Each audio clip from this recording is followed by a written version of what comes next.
दिशन्तु मे देव सदा त्वदीयाः दयातरङ्गानुचराकटाक्षाः श्रोत्रेषु पुंसामृतं शरन्तीं सरस्वतीं संस्कृतकामधेनुं कमप्यनवधिं वन्दे करुणावरुणालयं वृषशैलतटस्थानां स्वयं व्यक्तिमुपागतम् अकिञ्चननिधिं सूतिमपवर्गस्तिवर्गयोः अञ्जनाद्रीश्वरदयाम् अभीष्टोमिनिरञ्जनां जीवनं जगतां जीयात् किमप्यपगतस्पृहं स्वतन्त्रं सर्वतन्त्रेषु वेङ्कटेशास्त्वयं मगः பண்டை நான் மறையும் வேள்வியும் கேள்விப்பதங்களும் பதங்களின் பொருளும் பிண்டமாய் விரிந்த பிறங்கொடியனலும் பெருகிய புலனொரு நிலனும் மண்டல் மாறுதமும் பொறிகடலேழும் ஏழுமா மலைகளும் விசும்பும்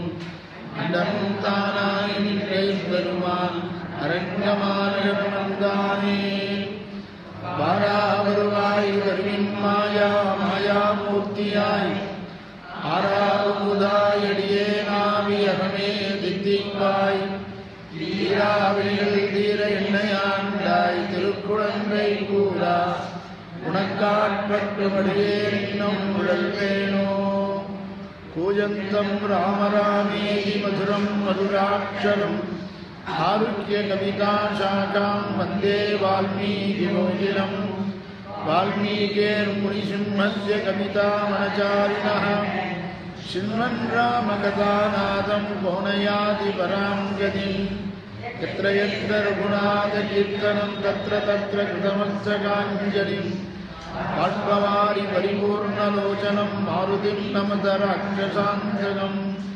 मनोजवं मारुततुल्यवेगं जितेन्द्रियं बुद्धिमतां वरिष्ठं आदात्मजं वानरयूथमुख्यं श्रीरामदूतं शिरसा नमामि जयत्याश्रितसन्त्रासद्वान्वविद्वंसनोदयः प्रभावान् सीतया देव्या परमं व्योमभास्करः சோகம் தவிர்க்கும் சுருதிப் பொருளொன்று சொல்லுகின்றோம் நாகம் தனக்கமிராக்கதற்கும் நமக்கும் சரணாம் ஆகண்டலன் மகனாகி ஆவளி பேரிய ஓர் காகம் விடைத்திட கண்ணடிவே செய்த காகுஸ்தனே.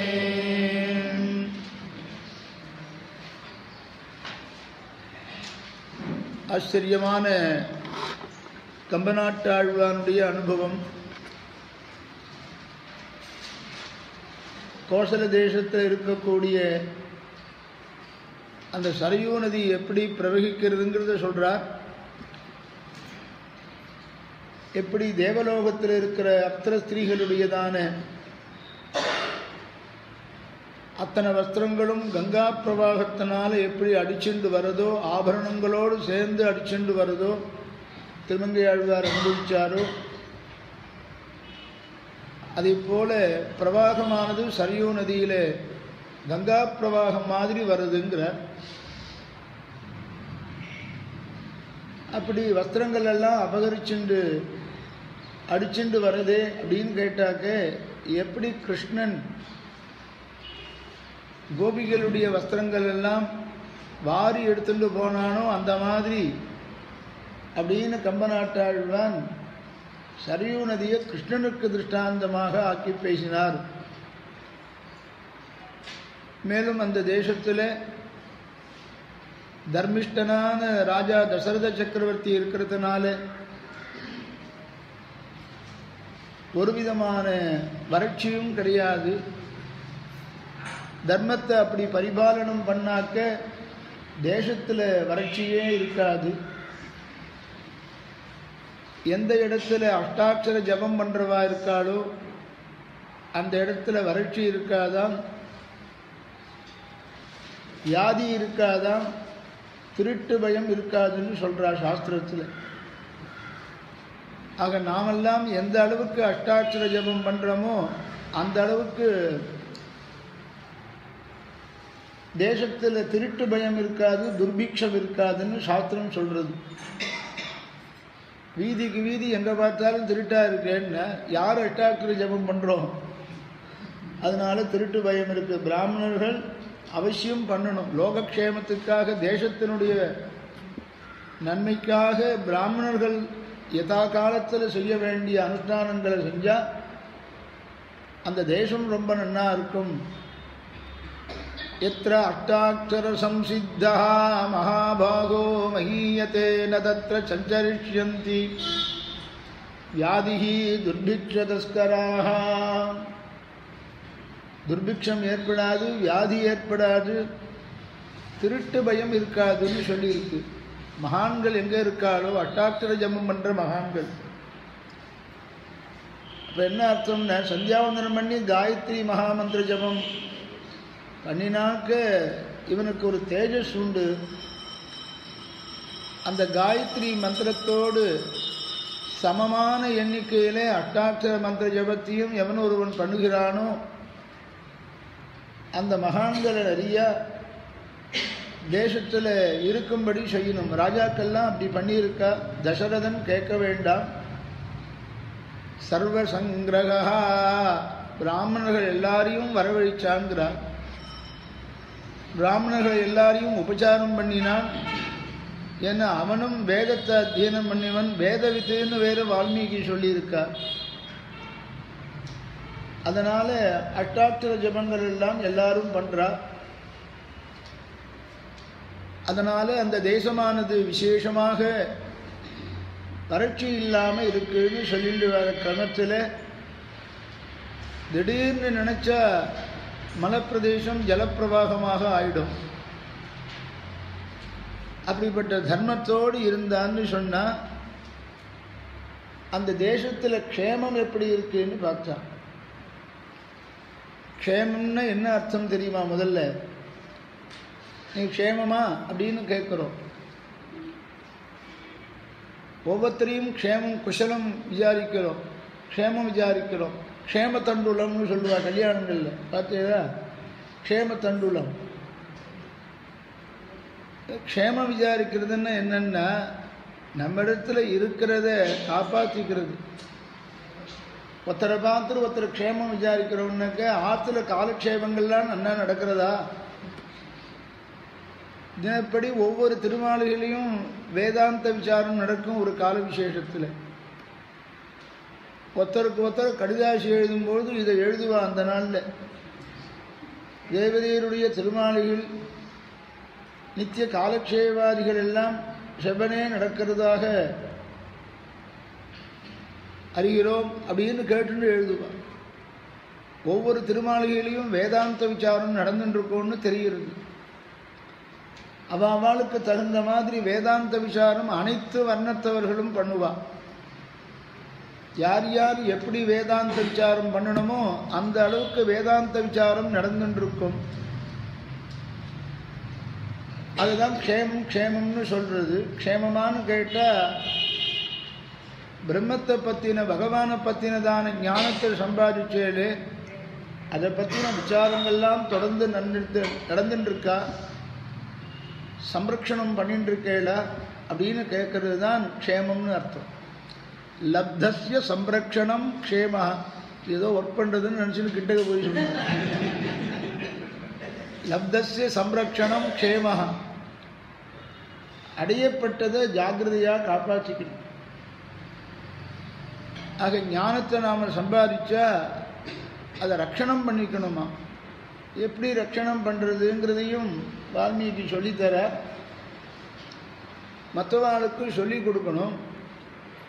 நாமும் திருப்பி அதை சொல்லிக் கொடுத்த அர்த்தத்தை உரு போடணும், சொல்லி சொல்லி பார்க்கணும்.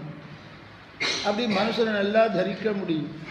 ஆக நமக்கெல்லாம் எது க்ஷேமம்னா, நம்மால் அடையப்பட்ட ஞானத்தை தக்க வச்சுக்கிறது, காப்பாற்றிக்கிறது. இதுதான் க்ஷேமமானது. ஆக தசரத சக்கரவர்த்தி இருக்கக்கூடிய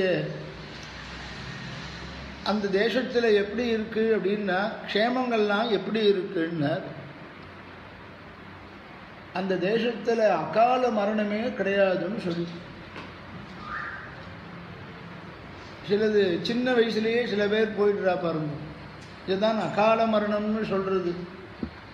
வேதனோல் பிராயம் 100 மனுஷதான் புகுவரேடும்னு சொன்ன மாதிரி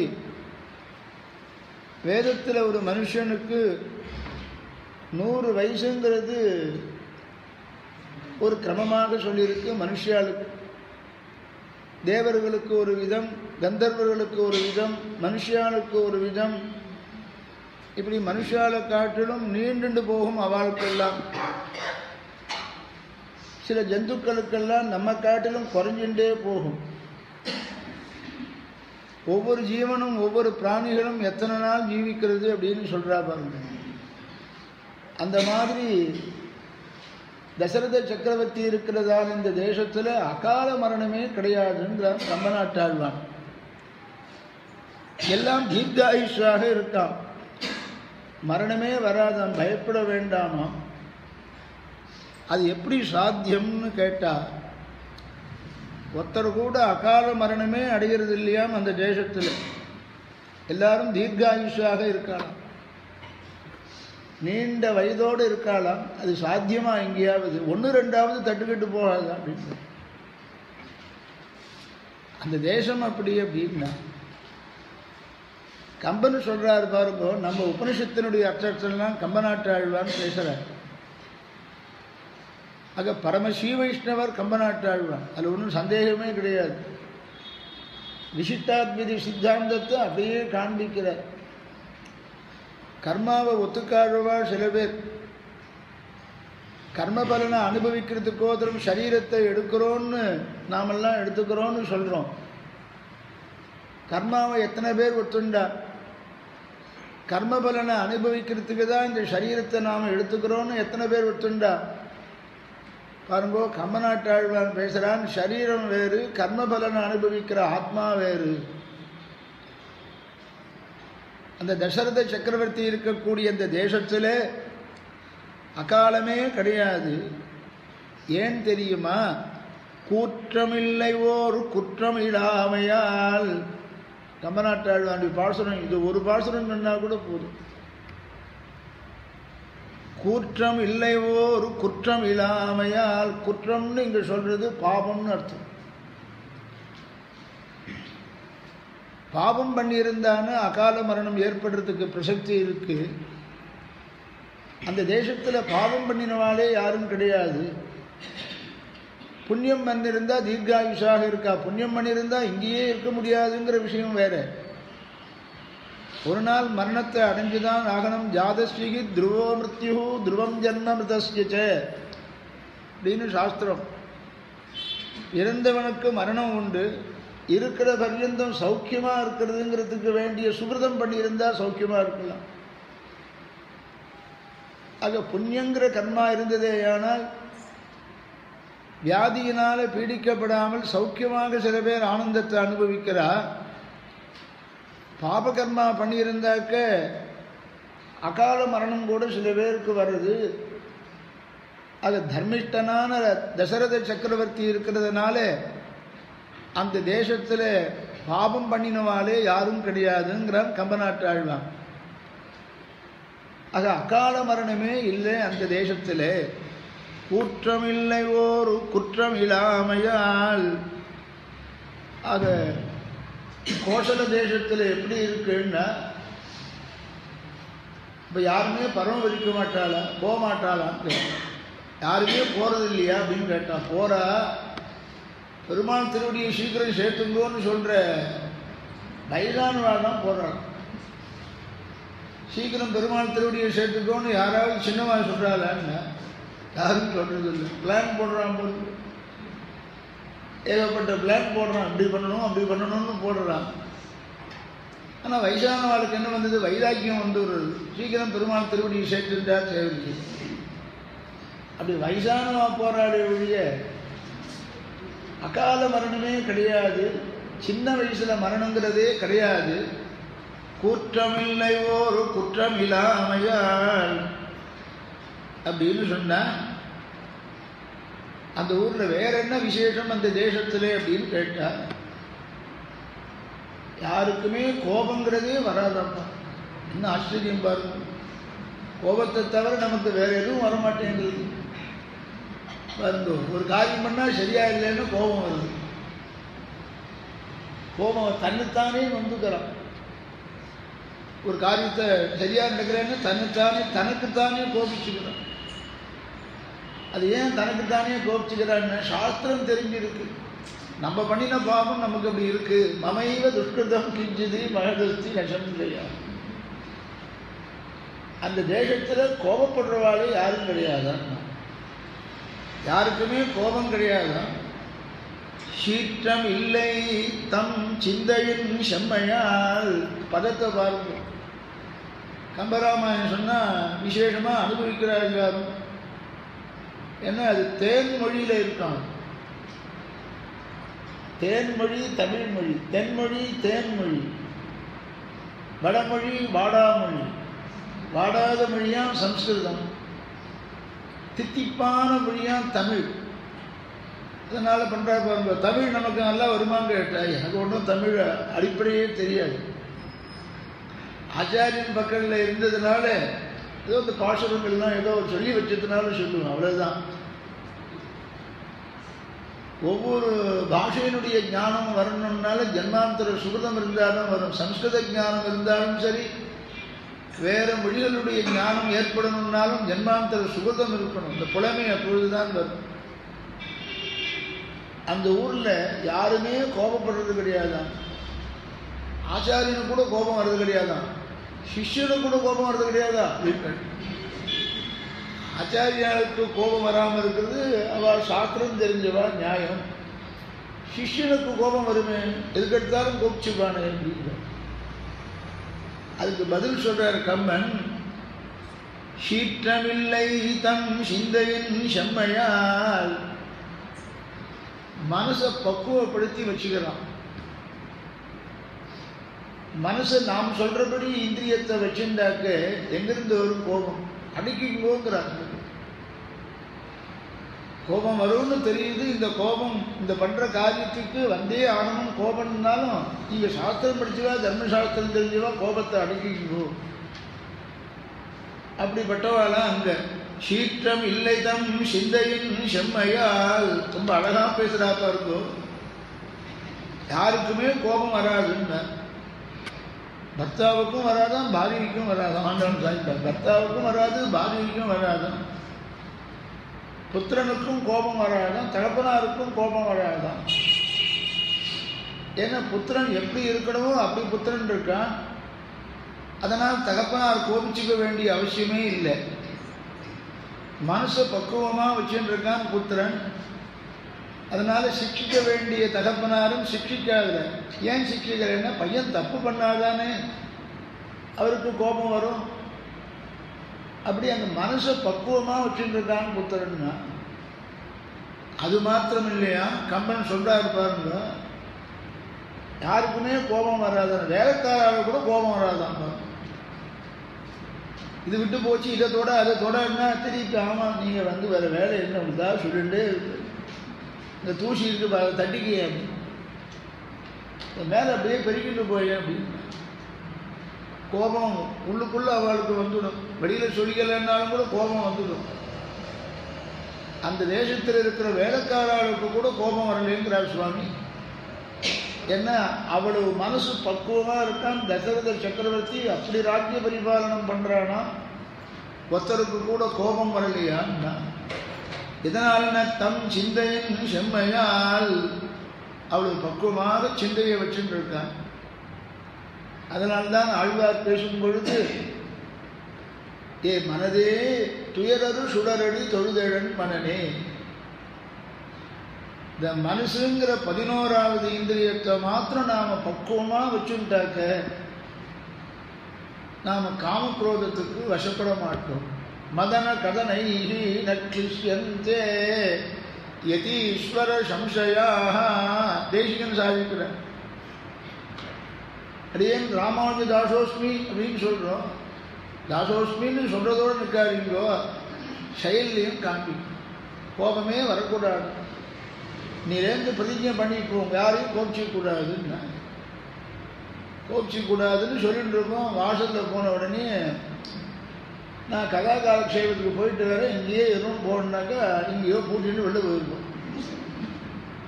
அதுக்கு முன்னாடி எங்கேயே நான் காலக்ஷேபத்துக்கு போயிட்டு வரேன், நான் வந்துடுறேன், ஓடி வந்துடுறேன் அப்படின்னா எங்கேயாவது கூட்டின்னு போயிட்டு தான் என்ன வரும்னா கோபம் அப்போ தான் வருது. அப்போ தான் கோபத்தை பற்றி மகாத்மியம் கேட்டுட்டு வந்திருக்காரு. கோபம் வரக்கூடாதுன்னு பிரபாவம் சொல்லியிருக்கா, கேட்டுன்னு வந்திருக்கா. கோபம் வந்துருது பாருங்க. கேட்குறமே ஒரே அனுஷ்டானத்தில் கொண்டு வரலை. சொல்கிறவாளுக்கு உட்பட சேர்த்து தான் சொல்கிறேன், கேட்குறவாளுக்கு பார்த்து இல்லை, சொல்கிறவாளுக்கும் சேர்த்து தான் சொல்கிறேன். ஆக யாருக்குமே தம் சிந்தையின் செம்மையால். அடுத்தது சொன்னால் அங்கே இருக்கிறவாள்லாம் எப்படி பண்ணுறாருன்னா எல்லாம் தர்மிஷ்டர்களாக இருக்கலாம், தர்மம் தெரிஞ்சவாளாக இருக்கலாம். ஆற்ற நல்லறம் அல்லது இல்லாமையால். எல்லாருமே தர்மத்தை தவிர அதர்ம மார்க்கத்தில் யாருமே போகலையா. அல்லது இல்லாமையால் எல்லாரும் தர்மிஷ்டர்களாக இருக்காரன்னா இல்லை, தர்மத்தை தவிர வேற ஒன்றும் தெரியல. அவர்கள் தர்மத்தை செஞ்சு செஞ்சு அதிலே பழக்கமானதுனால அதர்ம வழியில் யாருமே போல. ஏற்றமல்லது இழிதழுவு இல்லையே. எல்லாமே உயர்ந்த விஷயமே. அல்லது ஏற்றம்னா உயர்ந்த வஸ்துன்னு அர்த்தம். இது உயர்ந்தது தாழ்ந்தது அப்படின்னு நாம் எல்லாம் பாகுபாடு பார்க்குறோமே, அங்கே எப்படி இருக்குன்னு கேட்டால் எல்லாமே உசந்த வஸ்து தான். பகவத் சங்கல்பத்தினால எல்லாம் உசந்த வஸ்துவாகவே தெரிகிறதான். கண்ணுக்கு தெரியறதெல்லாம் அப்படியே உயர்ந்த வஸ்துவாகவே தெரிகிறதான். தாழ்ந்த விஷயம்னு எந்த ஒரு விஷயத்தையும் சொல்ல முடியாதான் அயோத்தியிலே. அப்படிப்பட்டது நாட்டுப்படலத்தில் பேசதான் கவி சக்கரவர்த்தி. ஆதி கவின்னு வால்மீகி பேர், கவி சக்கரவர்த்தின்னு பேர் கம்பநாட்டு ஆழ்வான். கவிகளுக்குள்ள சக்கரவர்த்தின்னு சொன்னாக்க கவி கம்பநாட்டு ஆழ்வானை தான் சொல்லணுமா. தர்மத்தை எவ்வளோ எடுத்து சொல்கிறாரு பாருங்கோ. யாரும் தர்மநெறி கெட்டு போகிறவா யாருமே கிடையாது. வழிகெட்டு போகிறாளா யாராவது, கெடுதலான வழியை பின்பற்றுறாளா யாராவதுன்னு கேட்டால் வழிகட்டு போகிற மனுஷாலே யாரும் கிடையாது. தர்ம மார்க்கத்திலேயே நெறி போயின்னு இருக்கு.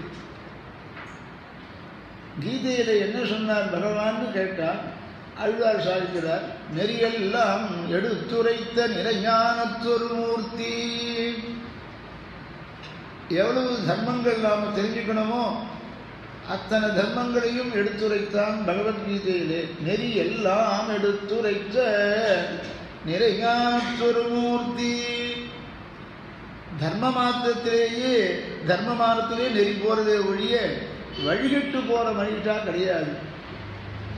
வேத மார்க்க பிரதிஷ்டாபனம் பண்ணுறதுக்கு எல்லாரும் ஆசைப்படுறாரே ஒழிய வேதம் என்ன சொல்லித்தோ அதன்படி கேட்கணும்னு ஆசைப்படுறாரே ஒழிய வேதத்துக்கு விபரீதமான செயல் பண்ணுறவா யாருமே கிடையாது.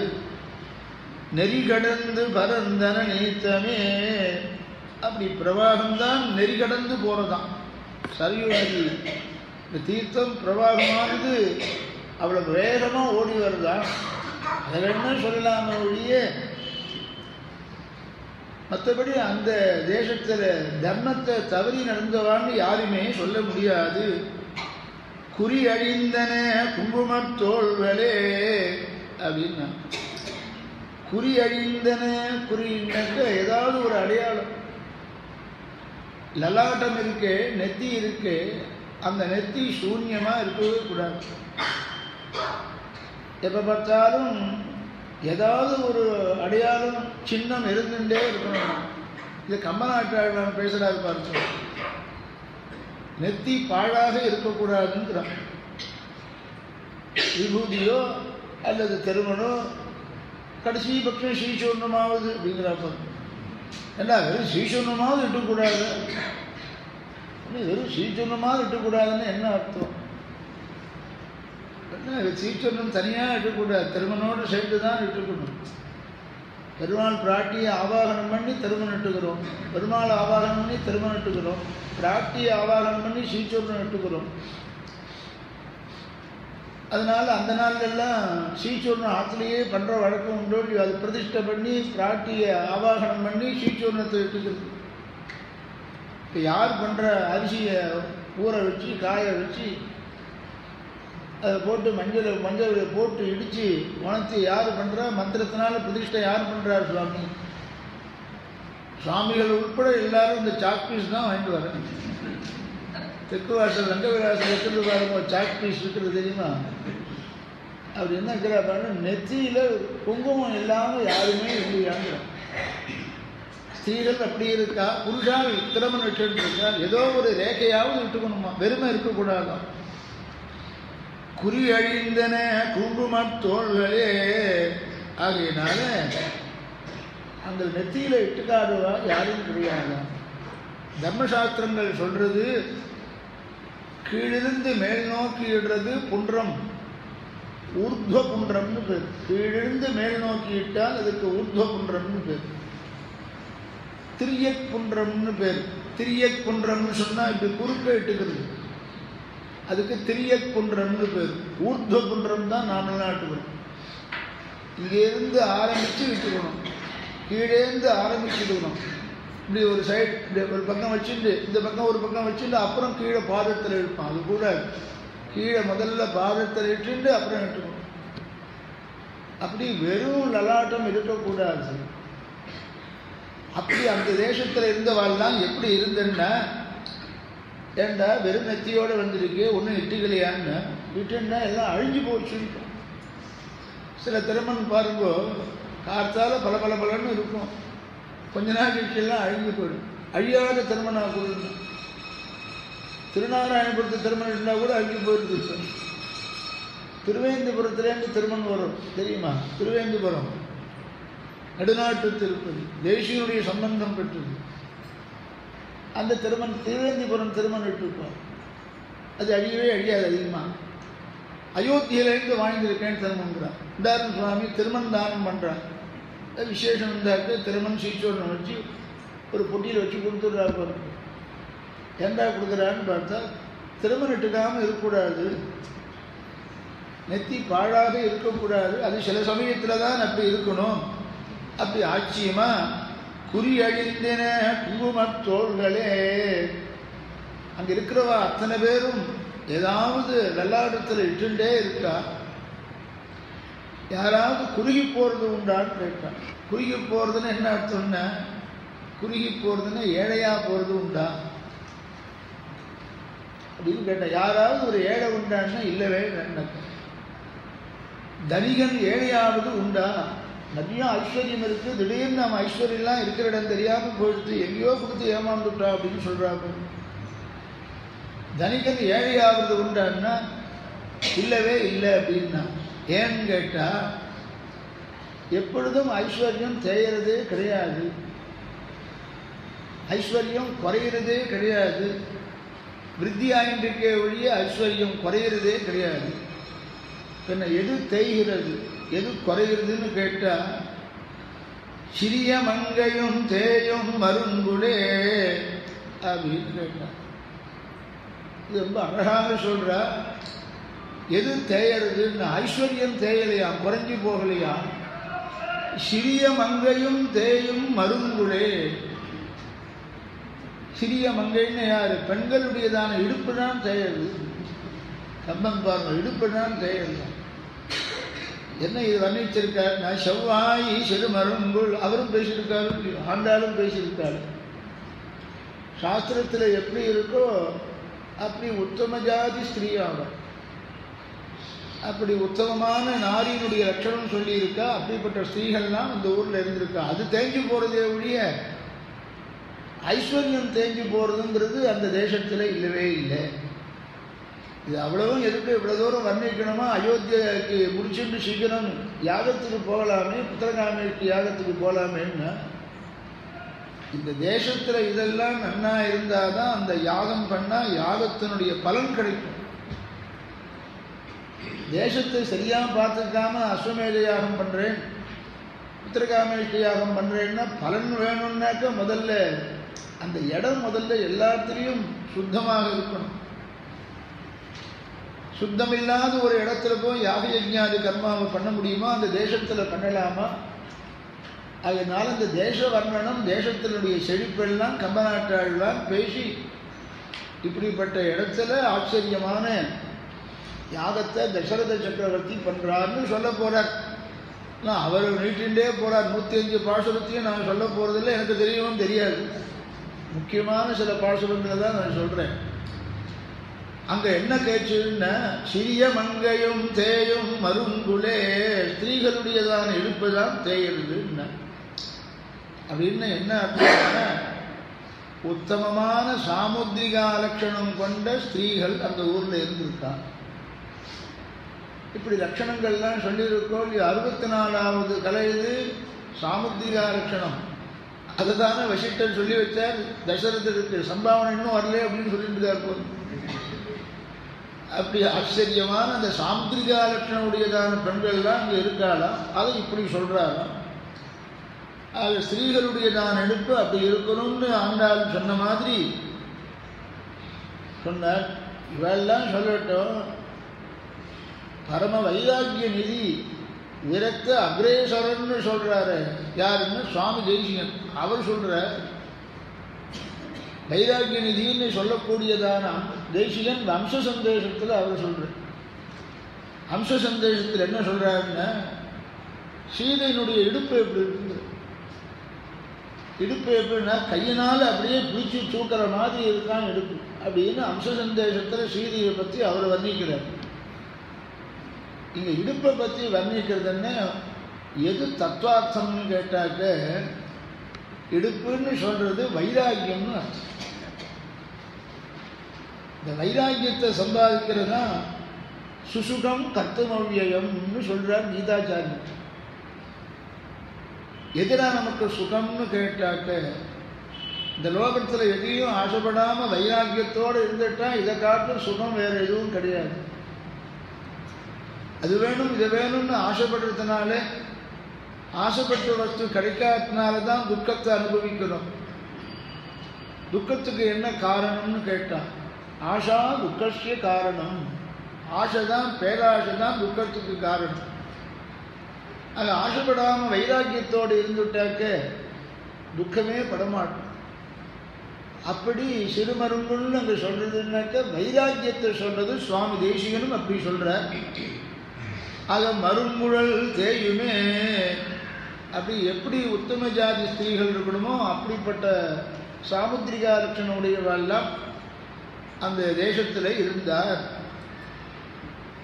அது மாரி கேட்டால் யாராவது ஏதாவது அந்த ஊரில் இருக்கிறவெல்லாம் பேசுகிறாளே, பேசுறது வக்கரமாக இருக்குமான்னு கேட்டேன். கம்பன் என்ன அழகாக பேசுகிறாரு பாருங்கோ, இது என்ன வக்கரமான பேச்சு அப்படின்னு சில பேர் சொல்லணும். அந்த ஊரில் யாராவது வக்கரமாக பேசுவாளா அப்படின்னு கேட்டால், வெறியவும் வக்கரமாக இருப்பார்களான்னு கேட்டால் ஒருத்தனும் கிடையாதான்னு. வக்கரம்னு சொன்னால் சொல்லலாம், எதை சொல்லலான்னா, வெறியவும் அவர் மென்மலர் கூந்தலே. அங்கே இருக்கிற ஸ்திரீகளுடைய கூந்தல் இருக்கு பாருங்கோ, கேசபாஷங்கள் இருக்கு பாருங்கோ. அந்த ஊரில் இருக்கிறவா யாரும் வக்கரமாக இருக்கிறவா யாரும் கிடையாது. அந்த கூந்தல் வேணா வக்கரமாக இருக்கும். கம்பநாட்டு ஆழ்வான் கூந்தல் வக்கரமாக இருக்கும்னா என்ன அர்த்தம்னா, சுருண்டு சுருண்டு இருக்குமா குப்பியச்சோழி, சுருண்டு சுருண்டு ரங்கநாதனுடையதான கேசபாஷம் மாதிரி சுருண்டு சுருண்டு இருக்கும்னா அப்படி இருக்கணுமா. தேசியம் அதுதானே சாய்க்கிறார் பகவத் ஞான சோபானத்தில். அப்படி வக்கரமுள்ள மனுஷா கிடையாது.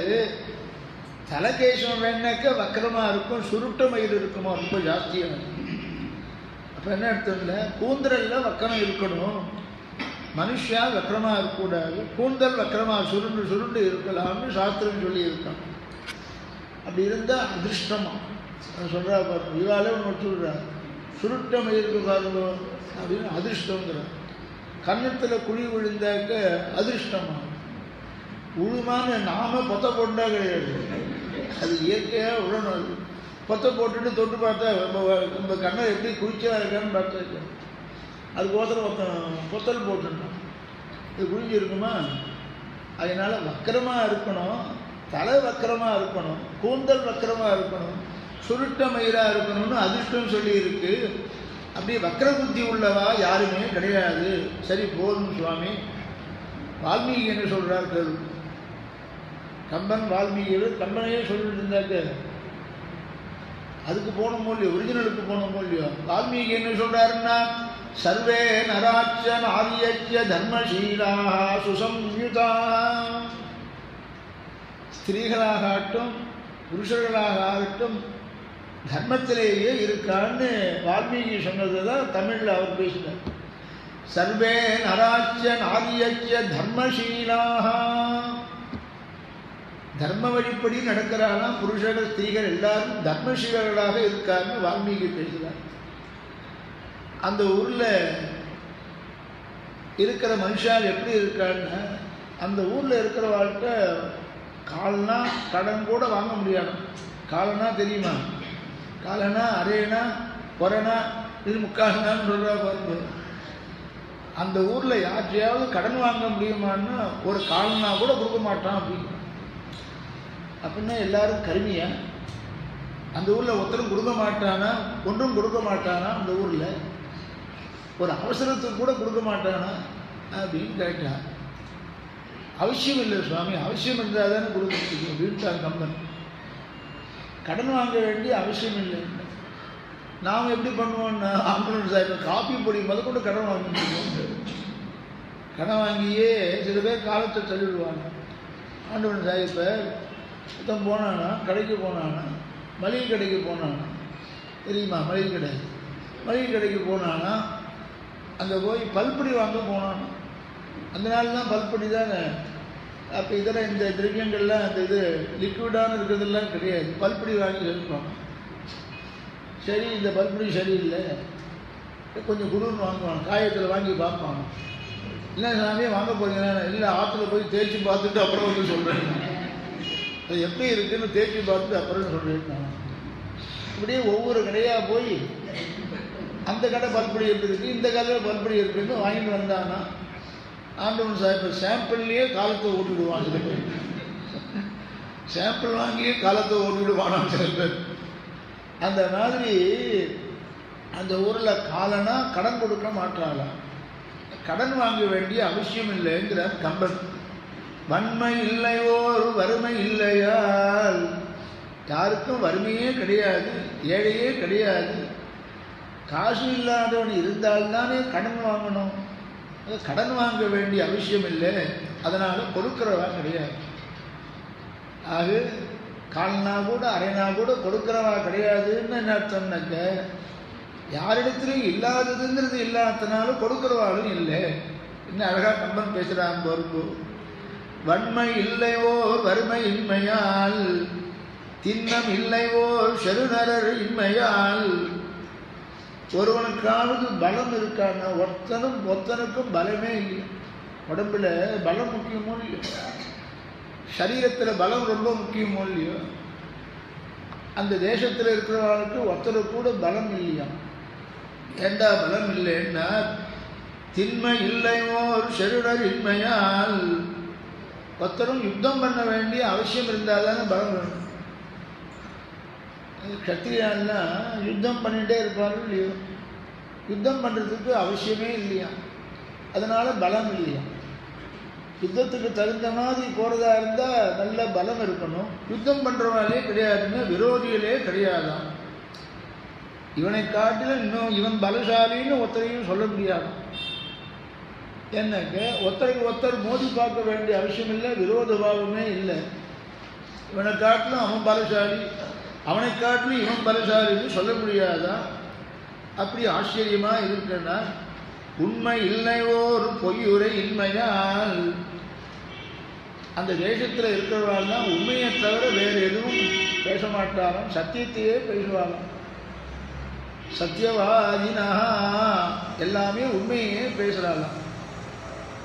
அதனால் என்ன ஆச்சு அப்படின்னு கேட்டால், உண்மை பேசுகிறவாங்கிற பெருமைப்படும்படி யாருமே கிடையாது. இந்த சுவாமி உண்மையைத்தான் சொல்லுவார் அப்படின்னு குறிப்பிட்டு ஒருத்தரை சொல்லும்படியாக யாரும் இல்லைன்னு அர்த்தம். ஏன்னா ஒவ்வொருத்தரும் அப்படியே இருக்கிறதுனால, இந்த சுவாமி உண்மையை தவிர வேற எதையும் பேச மாட்டார்னு சொன்னாக்க, பொய் சொல்றவா இருந்தாக்க இந்த சுவாமி உண்மையை சொல்றவான்னு சொல்லலாம். பொய் சொல்றவாலே அங்கே யாரும் இல்லையே. அதுதான் அழகா கம்பன் பேசுறார். உண்மை இல்லையோ ஒரு பொய்யுரை இல்மையால்.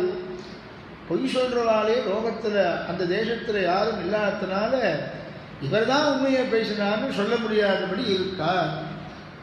போதுமா? வர்ணனம் போதும், மேலே போகலாமா? ஞானசூன்யன் அப்படின்னு சில பேர் சொல்ற, ஞானமே கிடையாது. ஞானவான்னு சில பேர் சொல்றோம், ஞானமே இல்லாதவான்னு சில பேர் சொல்றோம். அந்த ஊரில் எப்படின்னா எல்லாரும் ஞானவான்களாக இருக்கார். இந்த சுவாமிக்கு ஞானம் இல்லை, இவர் ஞானசூன்யன்னு ஒருத்தரை குறிப்பிட முடியாது. ஒவ்வொரு వ్యక్తిயும் அப்படிதான். எல்லாருக்கும் ஞானம் இருக்கு, தர்மத்தை பற்றி தெரிஞ்சுட்டு இருக்கான், பிரம்மத்தை பற்றி தெரிஞ்சுட்டு இருக்கான், தர்ம விசாரமும் பண்ணுறான், பிரம்ம விசாரமும் பண்ணுறான், யாகம் போன்ற தர்மங்கள் எப்படி எப்படி பண்ணணுங்கிற தர்ம விசாரமும் பண்ணுறான், பிரம்மத்தை பற்றினதான விசாரமும் பண்ணிட்டு இருக்கா. ஆகையினால ஞானசூன்யன் அப்படிங்கிறது யாருமே அந்த லோகத்தை அந்த ஊரில் கிடையாது அப்படின்னு சொன்னால், இப்படி கோசல தேசத்தில் தேசம் அவ்வளவு ஆச்சரியமாக இருக்கு. அந்த கோசல தேசத்துக்கு ராஜதானியான அயோத்தியை இருக்கு. வேதத்தை அத்தியனம் பண்ணி தர்மசாஸ்திரங்கள்லாம் நல்ல தெரிஞ்சதான தசரத சக்கரவர்த்தி அந்த அயோத்தியக்கு ராஜாவாக இருக்கான். எல்லாமே வசத்தின்னு விட்டார். சரி, ராஜா வசதியாக இருக்காரு, மந்திரிகள் எப்படி அப்படின்னு. மந்திரிகள் ரொம்ப முக்கியம். மந்திரிகள் நல்லவாராக இருந்தால் தான் ராஜா ராஜ்யத்தை சரிவர நடத்துவான். மந்திரிகள் சரியான யோஜனை சொல்லலைன்னா, ஆலோசனை சொல்லலைன்னா ராஜா கட்டு போயிடும். ஹிதம் மனோஹாரிச்ச துர்லபம் வச்சா கிராத்தார்ஜுனியத்தில் பேசுகிறார். ஹிதமான வார்த்தை சொல்கிறவா யாருமே இல்லை, லோகத்தில் ரொம்ப துர்லபமாக போச்சு. யார் யாருக்கு என்னென்ன பிடிச்சிருக்கோ பிடிச்சதை சொல்கிறாங்க ஒழிய அது ஹிதமானு யாருமே சொல்லலை. ஹிதம் வேறு பிரியம் வேறுன்னு அடிக்கடி நான் சொல்லுவேன். சீதையை அபகரிக்கணுமா, அப்படிதான் அபகரிக்கணும் அப்படின்னு சொல்கிறவா தான் சந்திஹி பிரிய வக்தாரஹா. வால்மீகி சொல்கிறார், ராமாயணத்தில் இல்லாத தர்மம் கிடையாது. சீதையை அபகரிச்சுன்னு வந்தான் ராவணன். அங்கே இருக்கிறவா அத்தனை பேரும், சபையில் இருக்கிறவா அத்தனை பேரும் ராவணனுக்கு எது பிடிச்சிருக்கோ அதை சொல்லிடுமே, நமக்கு எதுக்கு ரொம்ப. இல்லைன்னா அவன் கோபிச்சுக்க போகிறான், இல்லைன்னா தூக்க போகிறான், ஆயுதத்தை தூக்க போகிறான், அடிக்க போகிறான் அப்படின்னு இல்லாமல் தர்மத்தை எடுத்து சொல்லணும். மற்றவாள்லாம் என்ன தலையாட்டட்டும், மந்திரி தலையாட்டக்கூடாது. அதுதான் விபீஷணன் சொல்கிறான். விபீஷணன் தான் மந்திரி. ராவணனுக்கு மந்திரி விபீஷணன். விபீஷணன் மாதிரி மந்திரியை வச்சுட்டாக்க ராவணன் பண்ணுற அக்கிரமம், அவன் பண்ணணும்னு அக்கிரமம் பண்ணணும்னு ஆசைப்படுறான். இவன் தர்மாத்மா. இவன் எவ்வளவு பெரிய ஆபத்து வந்தாலும் தர்மத்திலேயே என் புத்தி போகணும்னு பிரம்மாவிடத்தில் வரம் கேட்டிருக்கான். பரமாபத்கதஸ்யாபி தர்மே மமதிர் பவேத். ஆபத்காலத்தில் கூட அதர்ம வழியில் நான் போகக்கூடாது, தர்மத்திலேயே என் புத்தி போகணும்னு பிரம்மாவை பார்த்து வரம் கேட்டான் விபீஷன். இப்படிப்பட்ட தர்மிஷ்டனை வச்சுட்டு அவன் என்ன பண்ணுறான், அதை உபயோகப்படுத்திக்க தெரியும். ஏன்னா துர்போதனை பண்ணுறவா ஜாஸ்தியாக இருந்தால் அதுதான் ஜாஸ்தி, எல்லாரும் கேட்பான். ஆனால் அவனுக்கும் எது இருக்குன்னா இந்த துர்போதனை பண்ணுறவாள் பிடிச்சிருக்கு. தர்மத்தை எடுத்து சொல்கிற மந்திரியாக இருந்தாக்க தாம் தூ குல் திலவாம்சனம், இந்த வம்சத்துக்கே நீ கெடுதலை விளைவிக்க வந்தவன் நீ. குலபாம்சனம்ங்கிறான் ராவணன். விபீஷணனை அவ்வளவு நிந்திக்கிறான். இந்த குலத்தை கெடுக்கிறதுக்கு வந்தவன். இந்த ரொம்ப இழுக்கடி இந்த குலத்தில் இருக்கிறதே. தர்மத்தை எடுத்து சொன்னது தான், வேற ஒன்றும் கிடையாது. அப்படி உனக்கு பிடிச்சதெல்லாம் சொல்கிறவா இங்கே நிறையா பேர் இருக்கா. உனக்கு எது நன்மை பயக்குமோ அது சொல்கிறவா யாரும் கிடையாது. நான் சொல்கிறேன், உனக்கு நன்மையை சொல்கிறேன். பிரதீயதாம் தாசரசாய மைதிலி. தசரதனுடைய பிள்ளையான ராமனிடத்தில் கொண்டு செய்தியை கொண்டு சமர்ப்பிச்சுட்டு சரணாகதி பண்ணி நீ க்ஷேமமாக இருக்கலாம் அப்படின்னு ஹிதத்தை சொல்கிறான். அந்த மாதிரி மந்திரிகள் எல்லாம் நல்ல ஆலோசனை சொல்கிறவாளாக ராஜாவுக்கு அமைந்தால்தான் அந்த ராஜ்யம் நன்றாக இருக்கும். அங்கே மந்திரிகள்லாம் எப்படி இருக்கான்னு வால்மீகி பேசுகிறார், கம்பனும் பேசுகிறார், வால்மீகியும் பேசுகிறார். ரெண்டு பேர் பேசுறதும் பதங்களுடைய அழகு ரொம்ப ஜாஸ்தியாக இருக்கும். ஏன்னா வால்மீகி ராமாயணத்தை தழுவி கம்பராமாயணம் இருக்கிறதுனால வால்மீகியினுடையதான பத சைலியை, சப்த சைலியை அப்படியே தமிழில் பின்பற்றுகிறான் கம்பநாட்டான். வால்மீகி பகவான் அவனை சொல்றா, கம்பநாட்டு ஆழ்வான்னு சொல்றான். வால்மீகி ஆழ்வான்னு சொல்றார். வால்மீகி பகவான், கம்பநாட்டு ஆழ்வான். கம்ப பகவான் அப்படின்னு சொல்றாரு. கம்பநாட்டு ஆழ்வான் ரெண்டும் வசத்தி பூஜ்யா பதம் தான். பகவான்னு சொல்றதும் பூஜ்யா பதம், வசத்தியான பதம். ஆழ்வான்னு சொல்றதும் வசத்தியான பதம். அப்படி ரெண்டு பேரும் மாறி மாறி சொல்றான். இவர் விட்டு போனது அவர்களை பார்க்கலாம், அவர் விட்டு போனதை இவர்களை பார்க்கலாம். அப்படி சம்ஸ்கிருதத்துக்கும் தமிழுக்கும் ஒத்துமையை பார்க்கணுன்னா வால்மீகி ராமாயணத்தையும் கம்பராமாயணத்தையும் சேர்த்து பார்த்தா சம்ஸ்கிருதத்துக்கும் தமிழுக்கும் எவ்வளோ ஒற்றுமை இருக்குன்னு நம்ம பார்க்கணும். ரெண்டுமே உயர்ந்த பாஷை. அழகாக சொல்ற சுவாமி தேசிகன், சம்ஸ்கிருத வேதம் வேணுமா தமிழ் வேதம் வேணுமா? நீ சம்ஸ்கிருத வேதத்தை சேர்ந்தவரா தமிழ் வேதத்தை சேர்ந்தவரா அப்படின்னு தேசிகனை கேட்டால் அவர் சொல்லுவாராம், அது சம்ஸ்கிருத வேதம் முடிவில்லாமல் நிறையா இருக்கு, அப்போ தமிழ் வேதத்துக்கு முடிவு உண்டுன்னு அர்த்தம் இல்லை. சம்ஸ்கிருத வேதம் முடிவில்லாமல் அனந்தாவை வேதாகான்னு இருக்கு, அர்த்தம் இல்லாமல் முடிவில்லாமல் எத்தனையோ இருக்கு. நான் எந்த வேதத்தை சேர்ந்தவன்னு ஒருத்தரை சேவிக்கும் பொழுது பிரணாமம் பண்ணி அபிவாதனம் பண்ணுறோம்.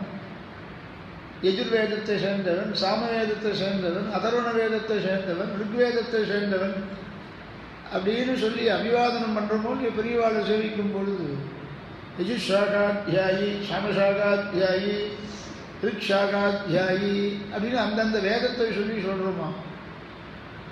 இதுதான் தேசிகன் சாதிக்கிறார். நீ எந்த வேதத்தை சேர்ந்தவன்?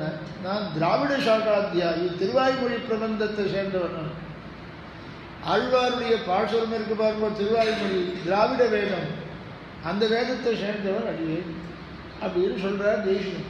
எங்கே சொல்றாரு பாருங்க, அந்தமிழா ஆரணங்கள் நாளாகி நின்ற அதங்கருத்த ஆழ்வார்கள் ஆய்ந்தெடுத்து செந்தமிழால் அருள் செய்த வடதொகையும் சிந்தாமருடகங்கள் வாழமென்று சந்தமிகு தமிழ் மறையோன், தமிழ் மறையோன் திராவிட சாகாத்தியாயி, சந்தமிகு தமிழ் மறையோன் தூப்புள் தோன்றும் வேதாந்த குருமொழிந்த பிரபந்தசாரம் சிந்தையினால் அனுதினமும் செய்திப்போர்க்கு சேமமதாம் திருமாந்தன் கருணையாலே சந்தமிழ் தமிழ் மறையோன். அப்படி சம்ஸ்கிருதத்துக்கும் தமிழுக்கும் சமானமான அந்தஸ்து கொடுக்கிறது ஸ்ரீ வைஷ்ணவ சம்பிரதாயம். மற்ற இடங்கள்லாம் பாருங்க, தமிழை சொல்லுவார வழிய சந்நிதியில் பாராயணம் வச்சுருக்கால நாயன்மார்கள்லாம் அவளும் பக்தர்கள் தான். அவளுடைய தெய்வத்தை அவளும் ஸ்தோத்திரம் பண்ணுறாங்க நாயன்மார்கள். அங்கே எங்கேயாவது பாராயணம் வச்சுருக்காங்க, அருள் செய்து பாராயணம், திவ்ய பிரபந்த பாராயணம் நாம் வச்சுருக்கோம். அதுவும் முதல்ல வச்சுருக்கோம். பெருமாளுக்கு முன்னே போகிறது எது? அருள் செய்து. பின்னால் தான் சம்ஸ்கிருத வேதம். ஏன் அப்படின்னு கேட்டேன். ஏன் இது முதல்ல போகக்கூடாது, அது பின்னால் வரக்கூடாது அப்படின்னு கேட்டால், வேதம்லாம் பகவானுடைய குணங்களை சொல்லிட்டு போகிறது. அப்போ அருள் செயல் அதுவும் பகவானுடைய குணங்களை தான் சொல்லிட்டு போகுது. முதல்ல வேதங்கள் பகவானுடைய குணங்களை சொல்லிட்டு சொல்லிடலான்னு போச்சா, வாக்குக்கு அகப்படலையா பெருமாளுடைய குணங்கள், அது திரும்பி வந்து விட்டான். ஏதோ வாசோ நிவர்த்தந்தே அப்ராப்ய மனசாசக திரும்பி வந்து விட்டான். அதனால பெருமாளுக்கு பின்னாலுக்கு வந்து போகுது. இவர் பார்த்தானா பகவானுடைய குணங்கள்லாம் சொல்லிடுறேன்னா, உயர்வர உயர் நலம் உடையவன் எவனவன் முடிச்சாச்சு. அழுவார் ஒரே வழியில் முடிச்சு விடுறார் பெருமாளுடைய குணங்கள். அதனால அருள் செயல் கோஷ்டி முதல்ல போகிறது பாருங்க. இந்த மாதிரி எங்கேயாவது நாயன்மார்களுடைய பாசுரங்களை அருள் செயல் சொல்லி சாத்துவரை பண்ணுற வரைக்கும் வச்சுருக்காங்க. அது ஸ்ரீ வைஷ்ணவ சம்பிரதாயம்தான்.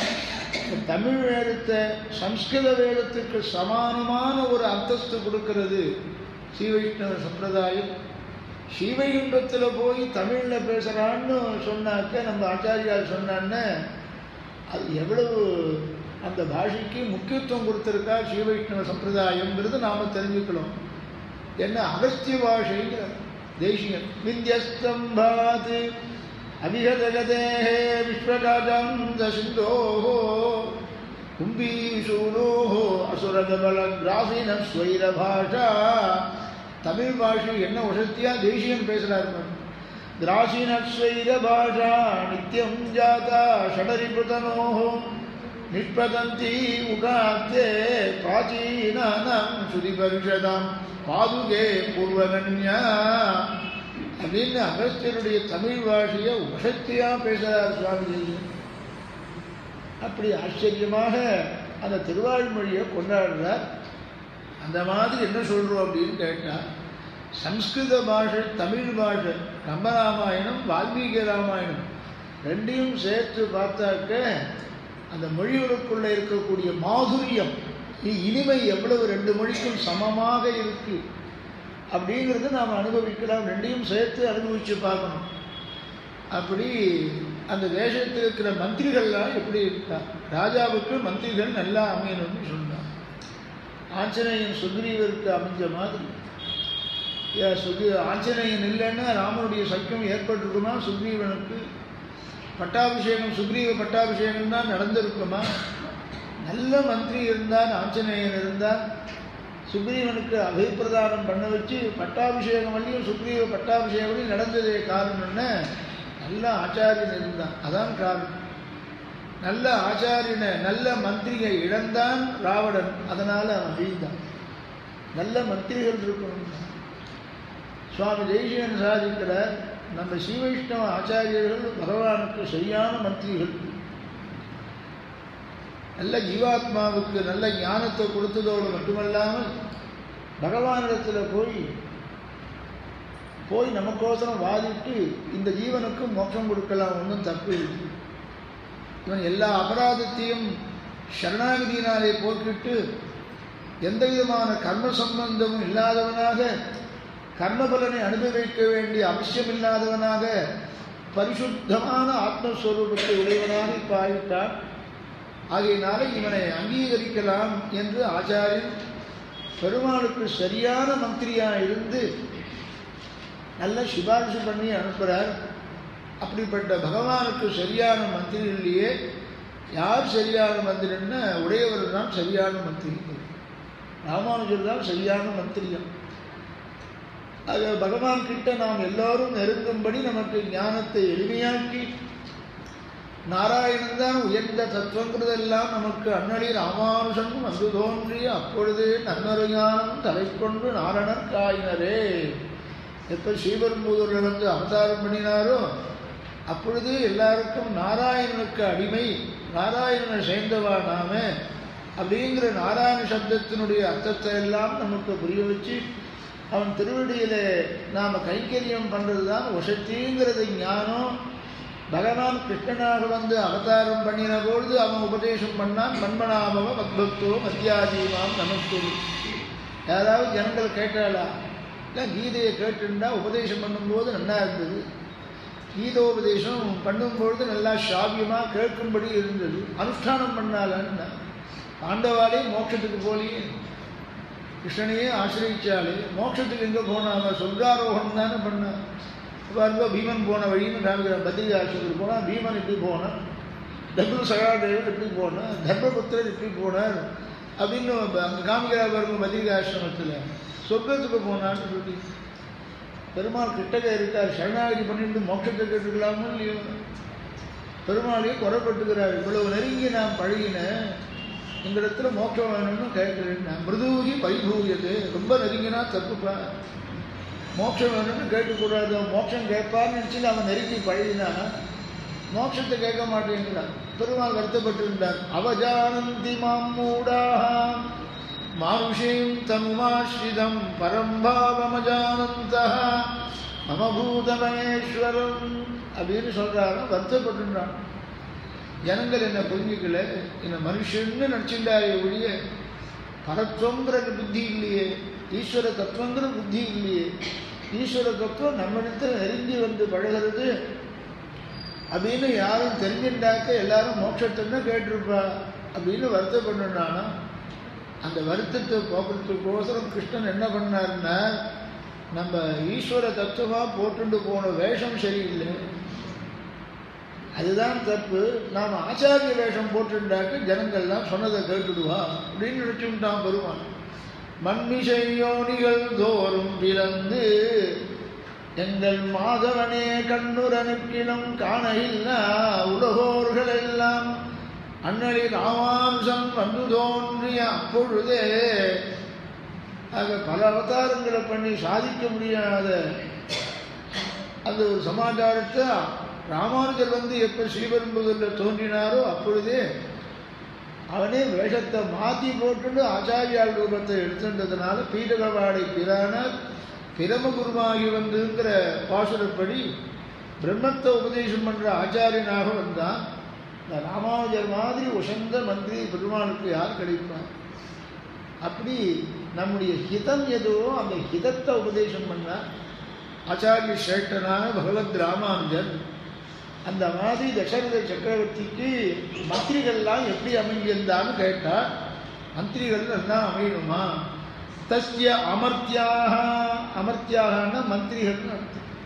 தஸ்ய அமர்த்தியாக குணை ஆசன்னு இக்ஷ்வாகோஹோது இக்ஷ்வாகஹாது மகாத்மனஹ. இக்ஷ்வாகு வம்சத்து ராஜாவான தசரத சக்கரவர்த்திக்கு நல்ல மந்திரிகள் அமைஞ்சா, குணமுள்ள மந்திரிகள் அமைஞ்சா. இது ரொம்ப கஷ்டம். இது மந்திரஜாச்ச இங்கிதஜாச்ச என்ன விசேஷம் போடுறார் பாருங்கோ வால்மீகி. மந்திரஜாச்ச அயோத்தியில மந்திரிகள் எல்லாரும் எப்படி இருக்கான்னா, மந்திரஜாக மந்திராலோசனை பண்றான்னு சொல்றா பாருங்க. என்ன அர்த்தம்னா, நல்லா ஆலோசனை நல்லா சொல்றவாளா இருக்கா, மந்திராலோசனை பண்றா அப்படின்னு சொல்றாரு. மந்திரஜாக ராஜாவுக்கு எது சேயஸோ எது நன்மையோ அப்படிப்பட்ட ஆலோசனையை சொல்லி இப்படி நீ பண்ணணும் அப்படின்னு சொல்றவாளாக இருக்காளாம் தசரத சக்கரவர்த்திக்கு அமைந்த மந்திரிகள். மந்திரஜாச்ச இங்கிதஜாச்ச. இங்கிதஜாகான்னு சொன்ன என்ன, ஜாடியிலேயே எல்லா தர்மத்தையும் காமிப்பாளாம், ஜாடியினாலேயே பேசுவாள். அருள் செயல் 4000 திவ்ய பிரபந்தத்தினாலேயே பேசுறவாள்லாம் உண்டு தெரியுமா? 4000 திவ்ய பிரபந்தத்தினால எப்படி பேசுறதுன்னு நம்ம மாதிரி தமிழில் பேசுகிற மாதிரி இருக்கும். ஆனால் நிறைய வார்த்தைகளை சொல்லாமல் ஆழ்வார்கள் பாசுரங்களாலேயே பேசுகிறவாள்லாம் இருக்கும். திருக்குழந்தை ஆண்டவன் பாசுரத்தினாலேயே பேசுவான். அப்படி பேசுகிறவா இருக்கா. பெங்களூரில் கர்நாடக தேசத்தில் ஒருத்தர் திவ்ய பிரபந்தத்திலேயே ஆண்டவன்கிட்ட பேசுவான். அப்படின்லாம் இருக்கார். இப்போ கூட இருக்காரா ஆழ்வார் திருநகரியில் ஒருத்தர் இருக்கார், பிரம்மச்சாரியவர். இது ஸ்ரீரங்கத்துக்கெல்லாம் பாராயணத்துக்கெல்லாம் கூட வருவார். அவரை பார்த்துருக்கல. அவர்லான்னா அவர் திவ்ய பிரபந்தம் பூர்ணமாக தெரிஞ்சவர். ஸ்ரீரங்கம் வந்து அங்கே ஆற்றுக்கு வராமல் போக மாட்டார். சன்னாச்சாரிய சம்பிரதாயத்தை சேர்ந்தவர் தான் அவர். அருள் செயலிலேயே ஆண்டவன்கிட்ட பேசுவார். அப்படின்னா என்ன பேசுவார்னா, பாசுரத்தினாலேயே பேசுறது. அது ஒரு அழகு, தனி அழகு. ரசித்தாதான் அது தெரியும். அது பாசுரம் பூர்த்தியாக தெரிஞ்சாதான் பேச முடியும். அதுக்கோசரம் பாசுரத்தினால பேசுகிறேன்னு, பாசுரங்கள் பூர்ணமாக தெரியணும், அர்த்தத்தோடு தெரியணும். அந்தந்த சந்தர்ப்பத்தில் எந்த அர்த்தத்தை தெரியப்படுத்துகிறோமோ அந்த அர்த்தத்தை தெரியப்படுத்துகிற பாசுரம் தெரிஞ்சிருக்கணும். அந்த பாசுரத்தினாலேயே பேசுவான். 1-2 சாத்து மாதிரி வரும். அந்த மாதிரி தசரதனுக்கு அமைஞ்ச மந்திரிகள் எல்லாரும் எப்படிப்பட்டவான்னு, அமந்திரஜா நல்ல ஆலோசனை சொல்றவா. அதே சமயத்தில் இங்கிதஜாச்ச ஜாடியினாலேயே பேசுவாளாம், புரிஞ்சுட்டு பேசுவாளாம். ஜாடியினாலேயே புரிஞ்சுக்குவாளாம், அதுக்கு தகுந்த மாதிரி பேசுவாளாம். நித்தியம் பிரியகிதே ரதாக. எப்பொழுதும் ராஜாவுக்கும் சரி பிரஜைகளுக்கும் சரி எது நன்மை கொடுக்குமோ அந்த நன்மையான விஷயத்தையே பேசுவான்னு வால்மீகி சொல்றார். பரஸ்பர அனுரக்தாச்ச அப்படின்னா, மந்திரிகள்னா நிறையா பேர் இருக்கலாம் இல்லையா? ஒரு சாபைன்னா ஒவ்வொரு போர்ட்போலியோவுக்கும் ஒவ்வொரு மந்திரி உண்டான். ஆண்டவன் ஒவ்வொரு இது இருக்கும் இல்லையோ, ஒவ்வொரு காரியம் இருக்குது, ஒவ்வொருத்துக்கும் ஒரு மந்திரிகள் இருப்பாராம். இவா எப்படி இருப்பாலாம்? பரஸ்பர அனுரக்தாக அனுரக்தாக பரஸ்பரம் அனுரக்தாக. ஒருவருக்கு ஒருவருக்கொருவர் பிரியமாக இருப்பார். இவனை கண்டா அவனுக்கு பிடிக்காது, அவனை கண்டா எனக்கு பிடிக்காதுன்னு சாதிப்பார். ஃபைனான்ஸ் மினிஸ்ட்ரி கண்டாக்க அக்ரிகல்ச்சர் மினிஸ்டருக்கு பிடிக்காகும் அப்படின்னு சாதிப்பார். அக்ரிகல்ச்சர் மினிஸ்டரை பார்த்தாக்க இன்னொரு எஜுகேஷன் மினிஸ்டருக்கு பிடிக்காது. இவன் சொல்கிறது அவனுக்கு பிடிக்காது, அவன் சொல்கிறது இவனுக்கு பிடிக்காதுன்னு. பெங்களூரில் ஸ்ரீமத் ராமாயணம் சாதித்தார். சாதிக்கும் போது இதெல்லாம் சொல்லுவார். அவர் நான் சொல்கிறேன், அவர் சொல்லலாம், நாம் சொல்ல முடியுமா? இருந்தாலும் சொல்லிடுறேன். ஆனால் அவர் சொன்னதை வச்சு சொல்லிடுறேன். ஒருத்தருக்கு ஒருத்தர் பிடிக்காது. யாருக்கு பிடிக்காதுன்னு இந்த ஃபைனான்ஸ் மந்திரிக்கு அக்ரிகல்ச்சர் மந்திரி பிடிக்காதான், ஹெல்த் மினிஸ்டருக்கு இவனை கண்டா எஜுகேஷன் மினிஸ்டர் கண்டா பிடிக்காது. ஒருத்தருக்கு ஒருத்தர் பிடிக்காது. பெங்களூரில் உபன்யாசம் ராசிருப்பார். அப்போ அந்த சமயத்தை அந்த மாதிரி சொல்லுவேன். எடியூரப்பாவை கண்டா ஈஸ்வரப்பாவுக்கு பிடிக்காதான், ஈஸ்வரப்பாவை கண்டா முனியப்பாவுக்கு பிடிக்காது. அந்த இடத்துக்கு பேர் தைரியமான சாட்சியம். ஒரு நாள் ஸ்ரீமத் ராமாயணம் உபன்யாசம் பண்ணிட்டாச்சு. அப்போ சரோஜினி மகிஷின்னு ஒரு சென்ட்ரல் மினிஸ்டர், அது நல்லா சம்ஸ்கிருதம் பேசுவான். அவள் வந்து ஆண்டன் உபன்யாசத்தை கேட்பான். ஜெயநகர் ஆசிரமத்தில் உபன்யாசம் நடக்கும், மல்லேஸ்வரத்தில் நடக்கும். எங்கே நடந்தாலும் அந்த மினிஸ்டர் அங்கே கேம்ப் போட்டு வந்துடுவான். ஆண்டன் உபன்யாசத்தை கேட்கணும். சரோஜினி மகிஷின்னு அவள் வந்து மினிஸ்டராகவே இருந்தார். ஒரு புக்ஸெல்லாம் கூட வெளியிட்டார். ரங்கப்பிரியா சுவாமி எழுந்தாலும் அவர் ஒரு ப்ரொஃபஸராக இருந்தார். அவர் புஸ்தகம் எழுதி அதை வெளியிடணும் அப்படிங்கிறதுக்கோசரம் ஆண்டவன் வெளியிடணும்னா ஜெயநகர் ஆசிரமத்தில் நடந்தது. அப்போ சரோஜினி மகிழ்ச்சியை வரவழைக்கணும் அப்படின்னு அந்த ரங்கப்பிரியா சுவாமி ஆண்டவன் சாதித்து. அவர் பிரம்மச்சாரி, ப்ரொஃபஸராக இருந்தபோது பிரம்மச்சாரி. அப்புறம் சன்னியாசம் பண்ணிட்டு ரொம்ப நாள் பெங்களூர்லேருந்து இப்போ தான் 2 வருஷத்துக்கு மேலே பரவழிச்சார். நல்ல யோகி, யோகத்தினாலேயே சாட்சாத்காரம் பண்ணுவார். ஜீவ சாட்சாத்காரம் பண்ணுவார். இந்திரியத்தெல்லாம் அடக்குவார். அதை நெத்தியில் பார்த்தாலே அது எப்படி யோகிங்கிறது அப்படியே படிச்சுட்டு வரும். அப்படி பார்க்கும்போது நாராயண சப்தத்தை தவிர வேறு எந்த சப்தத்தையும் அவர் வாக்கிலேருந்து பார்க்கவே முடியும். இப்படிப்பட்ட சுவாமி அவர். அப்போ வரவழைச்சார். அப்போ வந்து ராமாயண உபன்யாசம் ஆரம்பித்து வைக்கிறார். அன்றைக்கி ஆண்டவன் இதை சொல்லியாச்சு. அப்போ ஒரு மினிஸ்டரை சேர்த்துவாங்க. இந்த மாதிரி இங்கே இந்த தைரியமாக சொல்லியாச்சு ஆண்டவன். ஒருத்தருக்கு இது பிடிக்காது, இந்த மந்திரிக்கு அவனை கண்டா பிடிக்காது, அவனை கண்டா எனக்கு பிடிக்காதுன்னு அவன் பேரை சொல்லி ஆயிடுச்சு. அந்த ஊரில் இவன் 3 அப்பாவும் அங்கே இருக்கா. அந்த ஊரில் பெரியவரப்பா, ஈஸ்வரப்பா, முனியப்பா எல்லாம் 3 பேர் அங்கே இருக்கலாம். அதெல்லாம் சொல்லியாச்சு. இங்கே அயோத்தியில் எப்படி தசரத சக்கரவர்த்திக்கு அமைஞ்ச மந்திரிகள் எப்படி அப்படின்னு கேட்டால், பரஸ்பரம் அனுரக்தா. ஒரு மந்திரி இன்னொரு மந்திரிகிட்ட பிரியமாக இருக்கான். இப்படி ஒருத்தருக்கு ஒருத்தர் பிரியமாக இருக்காளாம். நீதிமந்தோ பகுஸ்ருதாக. எல்லா மந்திரிகளும் நீதி சாஸ்திரம் தெரிஞ்சிருக்காங்க. நீதி சாஸ்திரம் தெரிஞ்சிருக்காங்க. மந்திரிகளுக்கு நீதி சாஸ்திரம் தெரியுமான்னு என்ன அர்த்தம்னா நல்லா படித்தவாள்னு அர்த்தம். தர்மம் எப்படி சொல்லியிருக்கோ அப்படி ராஜ்ய பரிபாலனம் ராஜா பண்ணுறதுக்கு அனுகுணமாக மந்திரிகளும் இருக்கணுமோ இல்லையோ. சில இடத்துல மந்திரிகளால் கெட்ட பேர் வந்துடும். அது எல்லாரும் நீதி சாஸ்திரம் படித்தவாளாக இருக்காளாம் மந்திரிகள்லாம். நீதிமந்தோ பகுஸ்ருதாக. பகுஸ்ருதாக தாங்கள் படித்து சாஸ்திரத்தை தெரிஞ்சுருக்கா, மற்றவன் சொல்லி அதையும் கேட்குறவாளாகவும் இருக்கலாம். நான் மந்திரி, நீ சொல்லி நான் என்ன கேட்குறது அப்படின்னு மந்திரிகள் இல்லையா. பகுஸ்ருதாக அப்படின்னு கேட்டா என்னென்னா நீதி யாத்திரம் நல்லா தெரிஞ்சவாளாக இருக்கலாம். ஆண்டவன் சாஹிப்ப தேர்ட் ஃபார்ம் படித்து ஃபெயிலானவா, தேர்ட் ஃபார்ம்லேயே ஃபெயிலானவாள்லாம் கிடையாதான் மந்திரிகள் தான். எல்லாம் படித்தவாளாம், எல்லாருமே சாஸ்திரம் தெரிஞ்சவாளான்னா. ஸ்ரீமந்தச்ச மகாத்மானஹ சாஸ்திரஜ்ஞாஹ திருட விக்ரமாஹ. வால்மீகி பதத்தை பாருங்கோ. ஸ்ரீமந்தஹ அப்படின்னு என்ன அர்த்தம்னா எல்லாருமே பணக்காராளாம், தனிகர்களாம். இயற்கையாகவே பணக்காராளாம், தனிகாலாம். ஸ்ரீமந்தச்ச மகாத்மானஹ. அந்த மந்திரிகள் இயற்கையாகவே எல்லாரும் தனிகார். மந்திரி ஆனப்புறம் தனிகால ஆனவாகிறார். மந்திரி ஆனப்புறம் சில பேர் தனிகாலாக ஆகலாம். மந்திரி ஆனப்புறம் தனிகால் இல்லை, இயற்கையாகவே எல்லாரும் தனிகர்கள். ஸ்ரீமந்தச்சன்னாக்க தனிகால்னு அர்த்தம். மகாத்மானஹ சாஸ்திரஜ்ஞாஹ திருட விக்ரமாஹ. கர்ப்பஸ்ரீமான்கள்னு பிறக்கும் பொழுது ஐஸ்வர்யத்தோடையே பரபரப்பு கர்ப்பஸ்ரீமான்னு பேரவாள். ஸ்ரீமான்னு சொன்னால் செல்வம்னு அர்த்தம். பிறக்கும் பொழுதே அவருக்கு ஒன்றும் குறைச்சல் இல்லை. சில ஆச்சாரியாலையும் இந்த மாதிரி சொல்லுவோம். தேவனாவள ஐஸ்வர்ய கர்ப்பஸ்ரீமான்னு சொல்லுவோம். இந்த சுவாமிக்கு நிறைய தேவனாவளாகம் தெரியுமா? திருக்குழந்தைக்கு பக்கத்தில் கொப்பிலிப்பன் சந்தைக்கு பக்கத்தில் தேவனாவளாகம் ஐஸ்வர்யர் 43வது பட்டின ஐஸ்வர்யர். அவரை கர்ப்பஸ்ரீமான்னு எல்லா சம்பிரதாயத்திலையும் சொல்லுவோம். ஏன்னா பிறக்கும் பொழுதே நிறைய ஐஸ்வர்யங்கள் இருக்கும்.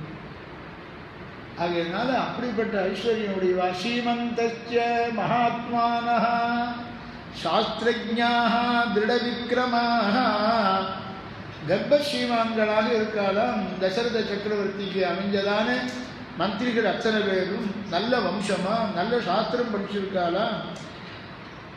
யதா வச்சனகாரிணா, யதா வச்சனகாரிணாங்கிற பதத்தை ரொம்ப அழகாக போட்டுருக்காங்க. என்னென்ன எதை சொல்கிறாலோ அதை அப்படியே செய்வாங்க. சில பேர் சொல்லுவான், சொல்கிறது தான் செய்வோம், செய்வதை தான் சொல்லுவோம், ஒன்றும் செய்ய மாட்டோம். வால்மீகி எப்படி பதம் போட்டிருக்கா பாருங்க. யதா வச்சனகாரிணா விதேசேஷ்வபி விக்யாதாக, வெளிதேசத்திலாம் கூட பிரசித்தமானவான இருக்காங்க.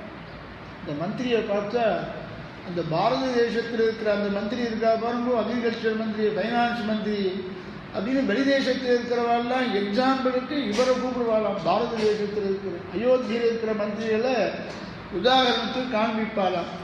விதேசேஷ்வபி விக்யாதாக, நல்லபடியாக இருந்தாக்க மற்ற தேசங்கள்லாம் கூட இவனுடைய பிரசித்தி ஆறுதுன்னு.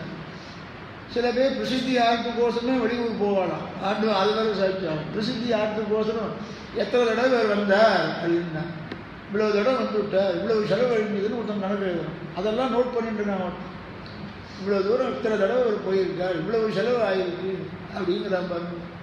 பெருமைக்குன்னே போகிறவா சில பேர். அப்படி இல்லையா, இவா இங்கே நடந்துக்கிறதான இடத்தை பார்த்து விதேசத்திலெல்லாம் இவருடைய புகழ் எட்டுறதான். அப்படி பேசுகிறார். அப்படிப்பட்ட வால்மீகி ஆச்சரியமா சர்வதா புத்தி நிச்சயாக, எல்லா விஷயத்திலையும் நல்ல புத்தி உடையவாளாக இருக்கா. சஞ்சலமே கிடையாது, சந்தேகமே கிடையாது. ராஜா எதை அபிப்பிராயப்படுறானோ அதை மனசை இங்கிதம் தெரிஞ்சுட்டு அவனுக்கு ஆலோசனை கூறுவான்.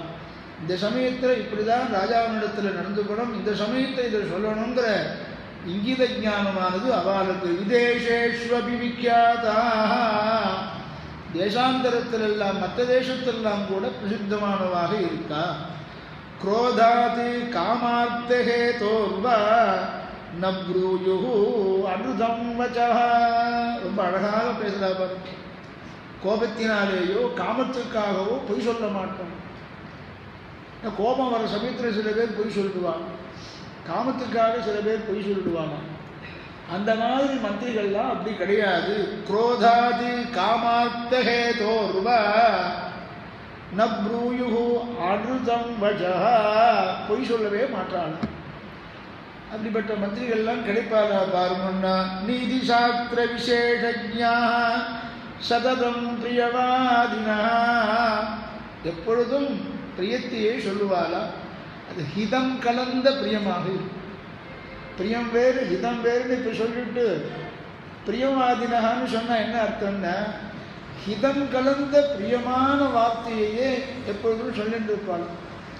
சாஸ்திரம் சொல்றது நாஸ்லீலம் கீர்த்தையேது, சில கெடுதலான சமாச்சாரத்தை எப்பொழுதுமே சொல்லக்கூடாது. நடக்கிறது கர்மானுகுணமாக நடந்துட்டு போகிறது, சொல்லக்கூடாது. நான் அதிக நாள் இருக்க மாட்டேன், எப்போ வருதோ வருவான்னு தெரியாது, எல்லாம் சித்தமாக இருந்தோ அப்படின்னு சொல்லக்கூடாது.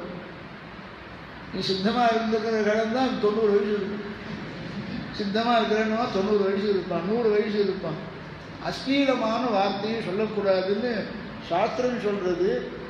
அந்த மாதிரி ஹிதம் கலந்த பிரியம் கலந்த வார்த்தையே எல்லாரும் சொல்றாராம். நீதி சாஸ்திர விசேஷஜ்ஞாஹ சததம் பிரியவாதினா, இப்படி எல்லாமே நல்லா அமைஞ்சதா.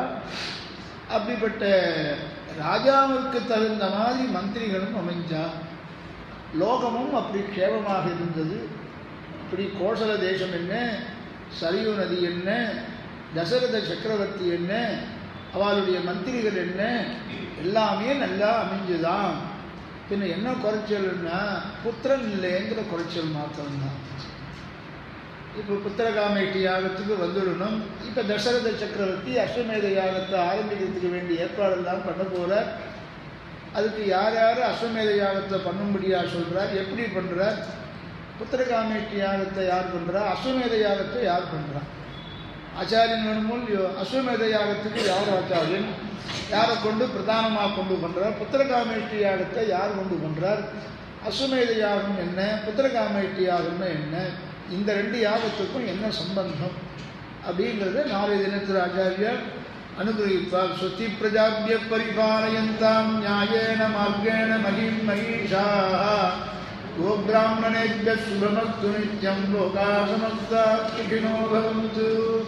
மங்களம் கோசலேந்திராய மகனீய குணாத்மயே சக்கரவர்த்தி தனூஜாய சார்வபௌமாய மங்களம். ஸ்ரீமதே வேதாந்த ராமானுஜ மகாதேசிகாய நமः. ஸ்ரீமதே நிகமாந்த மகாதேசிகாய நமः. ஸ்ரீமதே பகவதே பாஷ்யகாராய மகாதேசிகாய நமः. ஸ்ரீமதே வகுடபூஷண மகாதேசிகாய நமः. ஸ்ரீரங்கநாயக்யை நமः. ஸ்ரீரங்கநாதபரபிரம்மணே நமः. ஸ்ரீரங்கநாத திவ்யமணி பாதுகாப்யாம் நமः. நாளைக்கா எப்பயும் போல தானே 8:30 மணிக்கு தானே அமாவாசை, எப்பயும் போல காத்தால 8:30 மணிக்கு எப்பயும் போல திருவிழா காலட்சேபம்.